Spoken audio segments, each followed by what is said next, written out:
Hello guys. Karibu tena katika channel yetu ya Belisha Computer Class. Na leo nitakuelekeza namna ya kuandaa patent bill, kwa maana ya bili ya mgonjwa akiwa hospitali, namna ya kuingiza bill ya mgonjwa kwa maana ya patent bill for hospital. Sasa kupitia Microsoft Excel, hii inakuonyesha total bill ama jumla ya bili ya mgonjwa kuanzia tarehe ambayo amekuwa admitted kwa maana ya admit date, lakini hadi tarehe ambayo amekuwa discharge date kwa maana ya tarehe ambayo atakuwa ametoka. Sasa ukiangalia hii hizi ni ID au patent ID, ni nambari ya mgonjwa kwa maana registration. Lakini kuna patent name kwa maana ya jina la mgonjwa, lakini kutakuwa na gender kwa maana ya jinsia, and then kutakuwa na age kwa maana ya umri wa mgonjwa, lakini pia tuko na ward kwa maana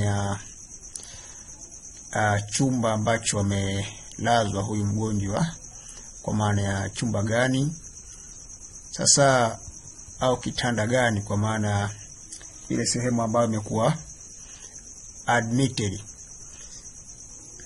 Sasa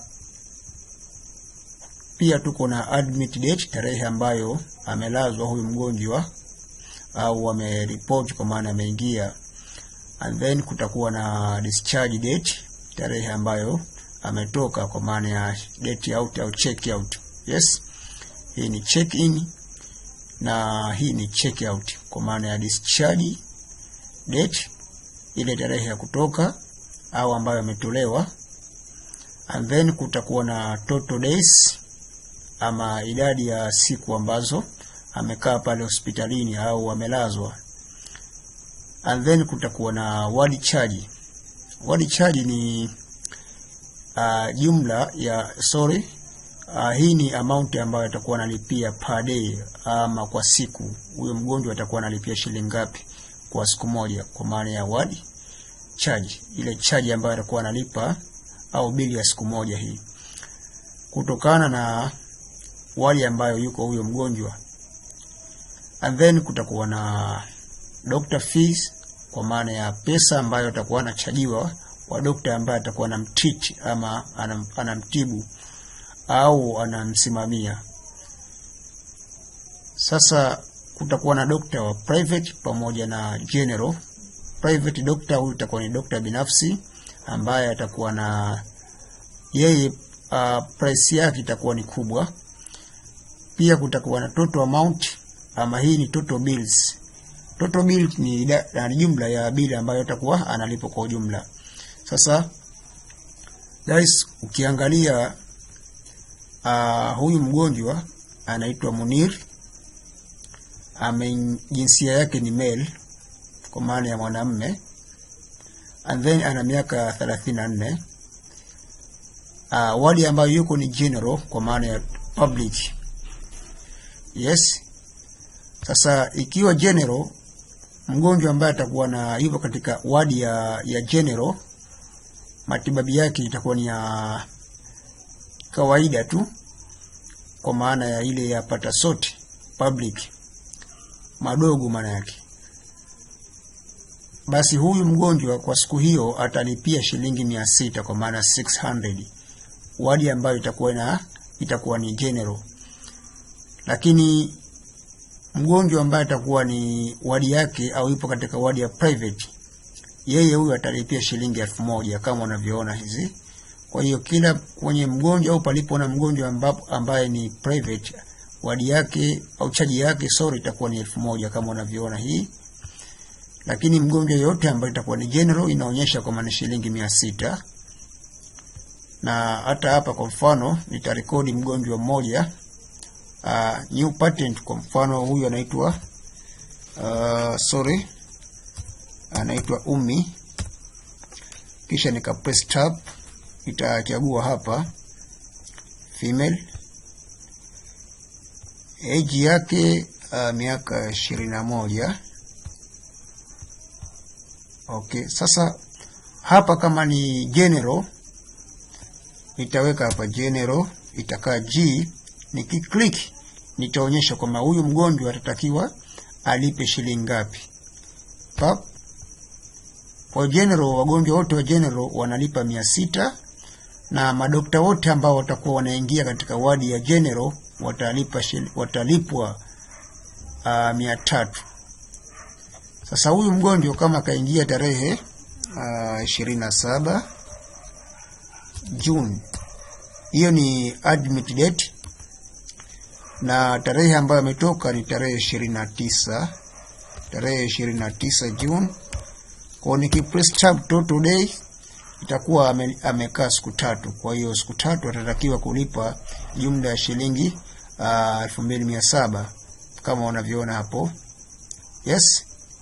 Sasa nitakuelekeza hapa namna ya kuweza kuset ama kufanya setting na formula gani ambazo mimi nimetumia mpaka kuona hizi data zinaingia automatically, ama hii bill inajirekodi automatic. Yes, kama unavyoona hizi bili zinaingia automatically. Na for example huyu hapa anaitwa Yunus. Huyu ni male, age ni 33, kwa maana miaka 33. Wadi ambayo yupo ni private, kwa hiyo nitaweka P.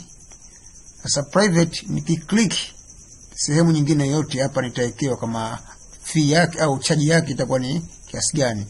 Kwa baada ya kuklik automatically huyu mgonjwa, kwa sababu kwa kuwa yuko private au wadi ya private, sehemu ambayo amelazwa maana yake ni private, atatakiwa kulipa 1000. Lakini mgonjwa ambaye anamtibu doctor ambaye anamtibu huyu mgonjwa wa private atakuwa analipwa 500. Sasa admit date kwa maana check in tarehe ambayo au date in tarehe ambayo ameingia au amelazwa. Kwa mfano yes, tarehe 27 ameingia, lakini tarehe ambayo ametolewa ni tarehe 1 Julai. Kwa hiyo ukiklik hapa utaambiwa kwamba huyu kakaa siku 5. Kwa hiyo siku 5 atatakiwa kulipa au anatakiwa kulipa 7500. Hii ni namna ya kurekodi au ya kutengeneza mfumo wa bili ya mgonjwa tukiwa hospital. So nitaenda kuelekeza hapa namna ya kurekodi hizi data moja kwa moja. Sasa nitafungua new sheet, hapa.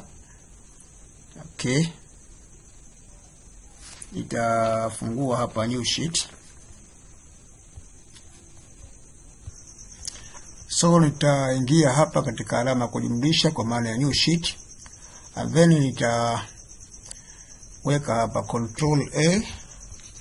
Baada ya control A nitaweka all borders kama unavyoona hii. Then nitaacha row ya kwanza, nitaacha row ya pili, nitaanza hapa row ya 3 au row ya 4. Hapa nitaweka patent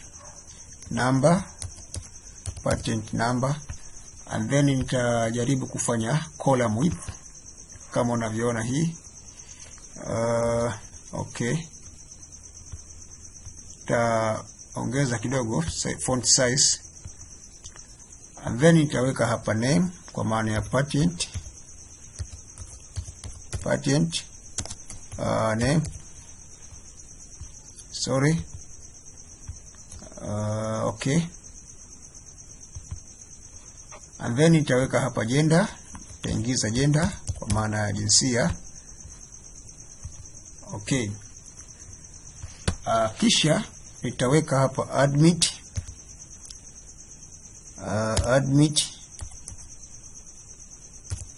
date. Sasa admit date ni tarehe sorry, nitaweka hapa H, nitabana kidogo kama unavyoona hii. Yes, and then nitaweka hapa ward. Sasa ward ni chumba au sehemu ambayo amelazwa huyu mgonjwa au ameingia. Yes, kama unavyoona hii kola ta bold, and then nitaweka hapa hiyo admit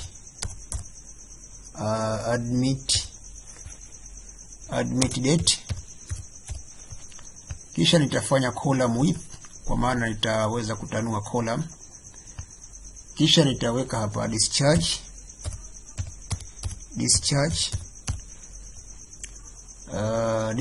date. Sasa discharge date ni tarehe ambayo huyu mgonjwa ametoka hapo hospitalini. Admit date tarehe ambayo ameingia au amelazwa, and then admit date ni tarehe ya kutoka au ametolewa. Ward ni sehemu au chumba ambacho amelazwa huyu mgonjwa. Kisha tutakuwa na total kwa maana ya total days, idadi ya siku ambazo amekaa huyo mgonjwa hapo hospitali. And then kutakuwa na ward charge.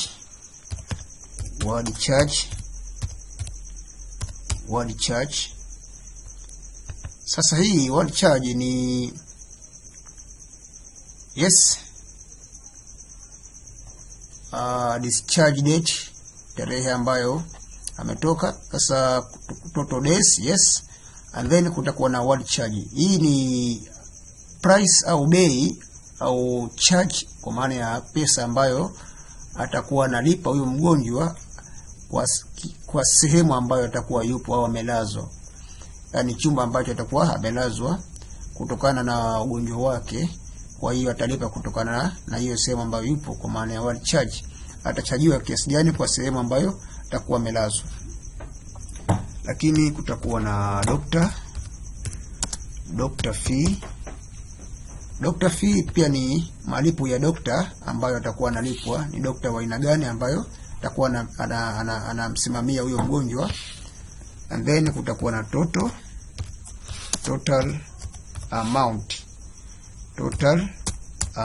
Hii ni jumla ya amount ambayo atakuwa anatakiwa kulipa huyo mgonjwa. So baada ya hapo itakuwa tayari nimetengeneza mfumo. Nita select hii column ya gender, kisha nitaingia katika data, nita click data, and then nita click data validations kwa ajili ya kwenda kuset ama kuweka zile option kwa maana ya male pamoja na female. Kwa hiyo data validation utaingia hapa. Sasa hii data utafungua ndani katika any value, na kisha uta click list this one.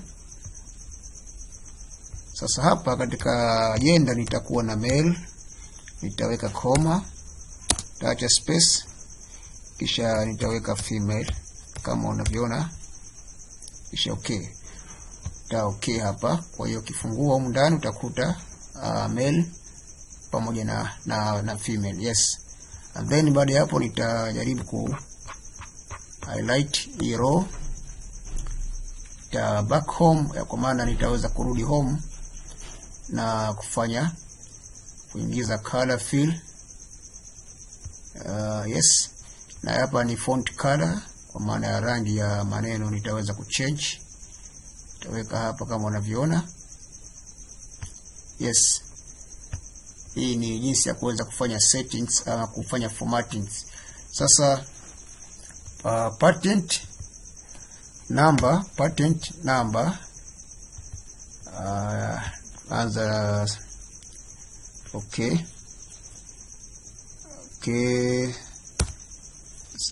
20 ni P kwa juu 2026 001.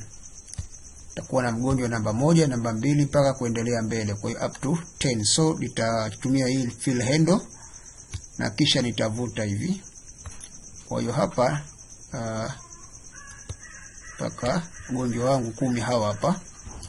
Sasa huyu hapa Mgonjwa wa kwanza atakuwa anaitwa Dennis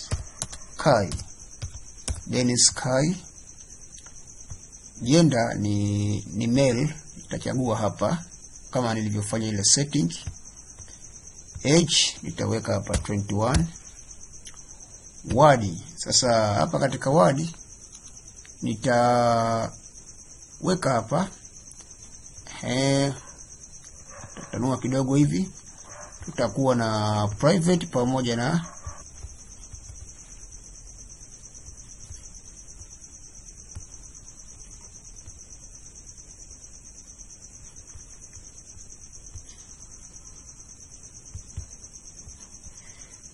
katika wadi, kwa maana ya sehemu chumba ambacho atakuwa amelala, kitanda ambacho atakuwa amelazwa huyu mgonjwa, tutakuwa na private pamoja na general, au tutakuwa na VIP.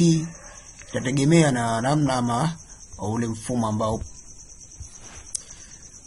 mfumo ambao utakuwa umejiwekea mpangilio, au zile system ambazo zipo hapo zinasomaje. Kwa hiyo tutaweka hapa, tutaanza na kutumia mfumo huu equal sign, alama ya sawasawa, kisha tutaweka neno if, mfano au kama, kwa maana ikiwa, tuta open bracket, kwa maana tutafungua bracket, kisha tuta click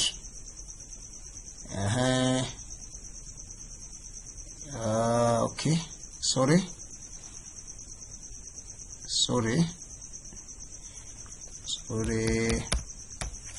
hii tutaweka hapa.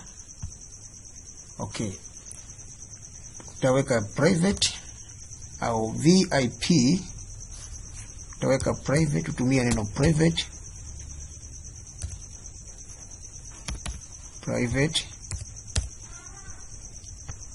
tutatumia neno private, and then tutatumia neno private hapa general,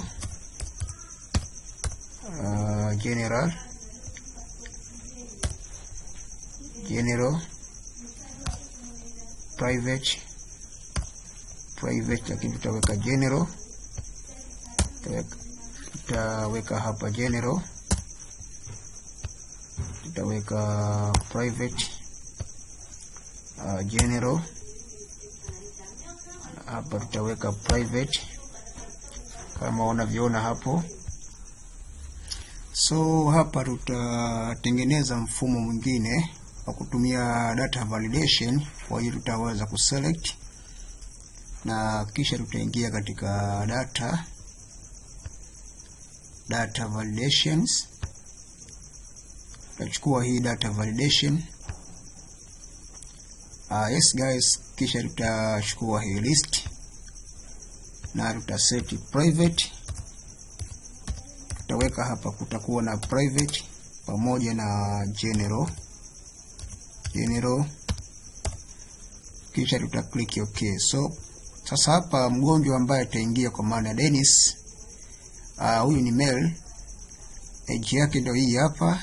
Sasa wadi ambayo atalazwa ama ataingia ni private kama unavyoona hapa, and then date admitted, kwa maana date admit au admit date ni tarehe 2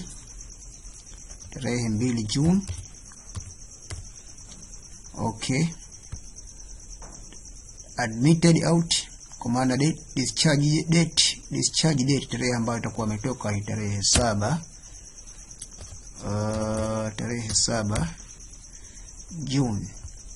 Sasa hapa tunataka kujua total days, idadi ya siku ambazo huyu mgonjwa amekaa pale hospitalini kabla ya kufanya hiyo bili. Kwa hiyo inabidi tujue amekaa siku ngapi.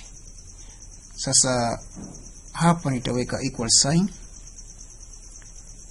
nitachukua hii tarehe ya mbele ambayo imekuwa discharge date, ile tarehe ambayo ametolewa ya mwisho, tarehe 7, utatoa tarehe 2 na kuplus kwa maana ya kujumlisha na nambari moja.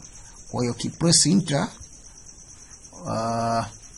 kikawaida ukichukua 7 ukitoa 2 unapata 5. Sasa ili tupata masaa kamili, maana yake inabidi tuchukue nambari moja hapa, tutapata siku 6 kwa maana 6 days kama unavyoona hapo. Yes.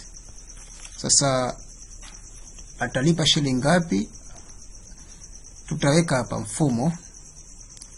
Kwa mfano equal sign, alama ya sawa sawa, kisha tutaandika neno if, tutafungua bracket kwa maana open bracket, kisha tutaklik chumba au sehemu ambayo imelazwa kwa maana ile word, tutaklik hiyo hapo E5. E5 ni hii hapa word ambayo yupo huyo mgonjwa. Tutaklik hapo mara moja, kisha tutaweka equal sign. E5 tunazungumzia hapa sehemu ambayo amelazwa huyo mgonjwa au chumba ambacho yupo kwa maana hiyo word. E5 tutaweka equal sign, kisha tutaweka inverted comma. Baada ya inverted comma tutaandika neno private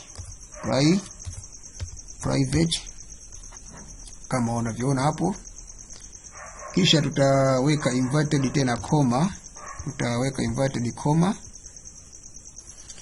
Baada ya kuweka hizo inverted comma tutaweka tena comma, and then tutaweka 2000 kwa maana ya 2000, kisha tutaweka comma unless itakuwa ni 700,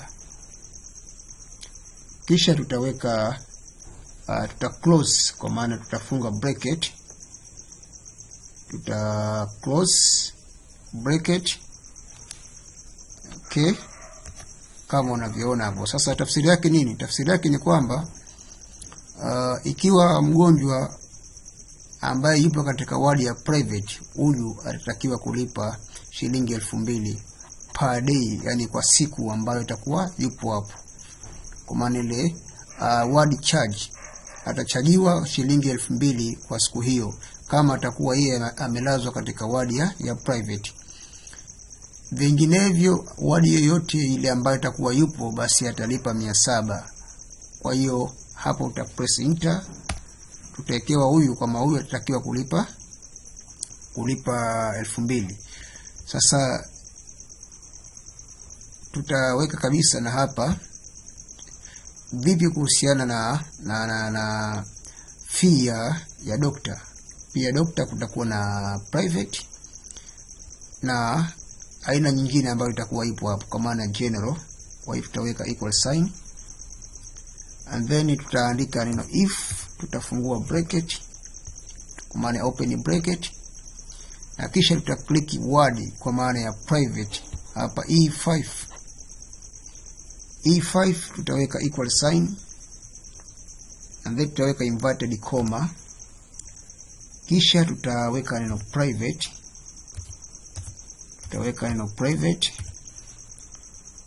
inverted comma.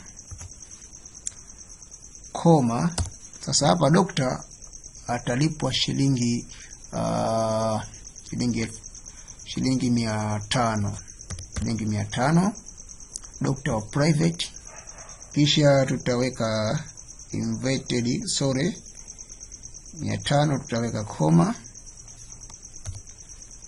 Vinginevyo hapo itakuwa ni shilingi 200 au itakuwa shilingi 150, kisha tuta close bracket.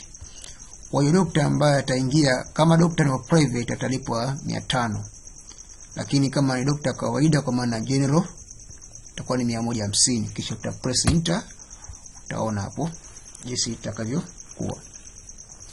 So sasa total amount, idadi ya siku, total bills tunazungumzia hapa. Shilingi ngapi huyu mgonjwa anatakiwa kulipa kwa maana ya bill.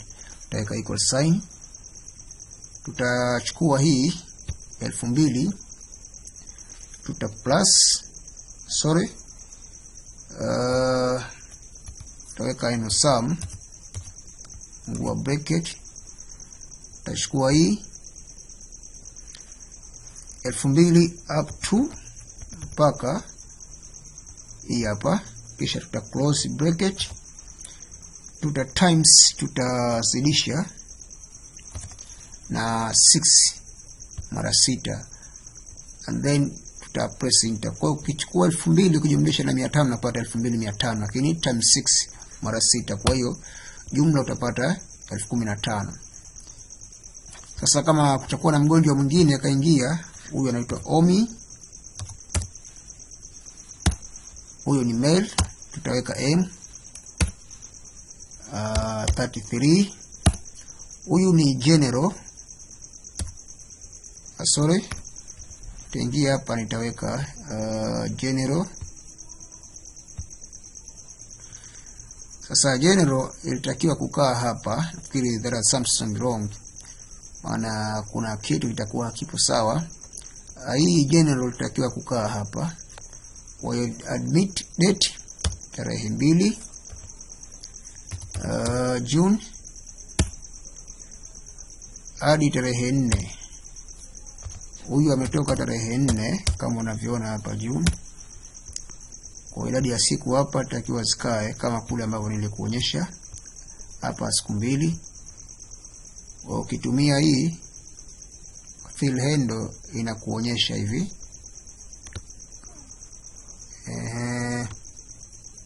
Sasa hii sio kweli, hii sio kweli. Okay, ta delete. Doctor, huyu ni general, kwa hiyo doctor wa general analipwa shilingi ngapi? Analipwa 150 kwa total amount, na pata kuona hii. So hapo nita highlight ni sehemu ya juu. Baada ya ku highlight nitaingia katika Merge Center, maana itaweza home, sorry, Merge Center. Hapo unaweza kuuza kidogo.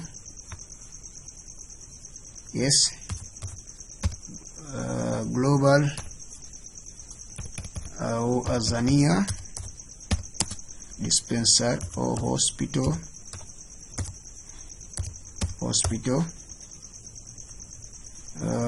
ita highlight Merge Center. Okay, okay, sorry, ta highlight row ya chini hii, kisha tutumia Merge Center.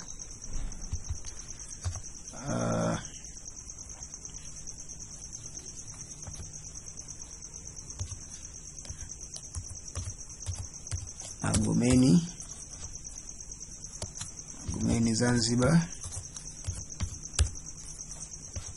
Tanzania, sio Tanzania. Okay,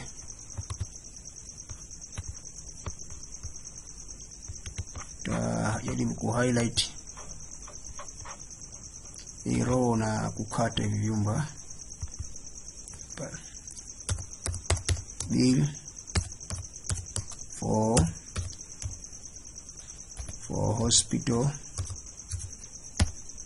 hospital, yes, the select the bold kuza hati hapa sawa sawa, and then naweza ka change kwa namna hii. Okay, so nafikiri hii ni namna ya kuweza kutengeneza ama kuingiza bill ya customer. Tutajaribu kufanya. Okay, kama unavyoona hapo, hii ni patent bill for hospital, na utakuwa unaingiza hii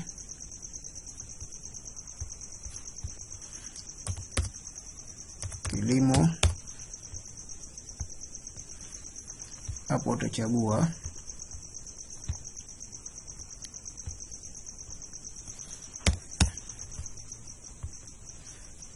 private. Sasa hii private itakuwa kukaa moja kwa moja, hii tarehe 21 June 24 June. Kwa hiyo siku ngapi hapa amekaa, uta highlight na hapo uta highlight, kwa maana utatumia fill handle. Lakini sasa hii unatakiwa ingize automatically, inatakiwa hii bill inatakiwa ingie automatically pasi na wewe kuvuta hivi. Unaweza ka highlight ka delete kama unavyoona hivi. Hii ni jinsi ya kurecord au ya kuingiza bill for patent sale.